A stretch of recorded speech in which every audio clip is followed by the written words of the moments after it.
రోజు నైట్ 1:32 అయింది. హ్మ్. నేను ముగ్గురిని రిక్వెస్ట్ చేశా, భయ్యా ఇప్పుడు ఒక్కొక్కసారి ఇప్పుడంటే కొంచెం మోసాలు అప్పట్లో కొత్త వాళ్ళు అడిగినా లిఫ్ట్ ఇచ్చే పరిస్థితి. హ్మ్. అన్న అక్కడ దాకా వస్తా అంటే నా టైర్ బాగాలేదని ఒకడు, హ్మ్. నాది షాక్ అబ్జర్స్ పోయినాయని ఒకడు, చైన్స్ పాకెట్ పోయిందని ఒకడు, సింగిలే ముగ్గురు కూడా, అయినా కూడా నన్ను ఎక్కించుకోలేదండి. అక్కడి నుంచి నేను నడిచి వస్తుంటే నేను ఇప్పుడంటే నన్ను ఇప్పుడు పోలీస్ డిపార్ట్మెంట్ చాలా మంది కూడా ఆపి ఓ సార్ అంటారు, నిజంగా చాలా మంది అండి. పోలీస్ దాదాపు క్యారెక్టర్లు 10 చేసి మందిలో ఇవన్నీ.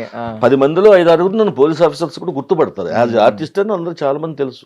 మనం రీసెంట్ గా కూడా శిల్పారావం వెళ్తే పెద్ద మామూలు కాదనమాట, తిరగలాగా వచ్చేసాను వెనక్కి. ఫాలోయింగ్ అక్కడ విలేజర్స్ ఎక్కువ విలేజ్ నుంచి వస్తారు, వాళ్ళకి ఇంకా అభిమానం టీవీ ఆర్టిస్టులు అంటే. ఆ, అలా అప్పుడేంటి అనామకుడు, నేను ఎవరినైనా చెప్పలేను. కళ్ళండి నీళ్లు పెట్టుకుంటూ ఏడ్చుకుంటూ పద్మాలయ స్టూడియో నుంచి ఫిలిం నగర్ వచ్చి జూబ్లీ చెక్ పోస్ట్ మీదుగా దాదాపుగా 1.5 hour పట్టిందండి.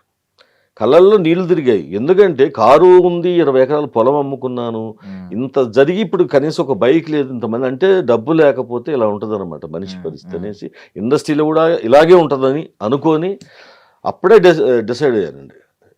అప్పుడే డిసైడ్ అయ్యాను, ఏమైనా కానీ చనిపోతే ఇక్కడ చనిపోవటం, లేదంటే ఇక్కడే వీళ్ళ ముందు ఇదే బైకుల మీద తిరిగి వాళ్ళము కారు వేసుకుని. అంటే కారు అంటే కూడా మన రేంజ్ కూడా ఉండాలి, ఒట్టి కారు అంటే కొనవచ్చు అక్కడ అప్పు చేసి ఈఎంఐలు, అలా కాదు. ఒక సీన్, ఇప్పుడు నేను ఆర్టిస్ట్ వస్తున్నా, కారు చూస్తేనే నా కారు ముందు, ఇప్పుడు ఎస్యూవి కారు కొనుక్కున్నా, ముందు లైన్ బాంబు ఉంటుంది, అసలు చిత్రమందిరు, ఎస్ స్టూడియో, నాగబాబు స్టూడియోకి వెళ్తే అంత దూరం చూసే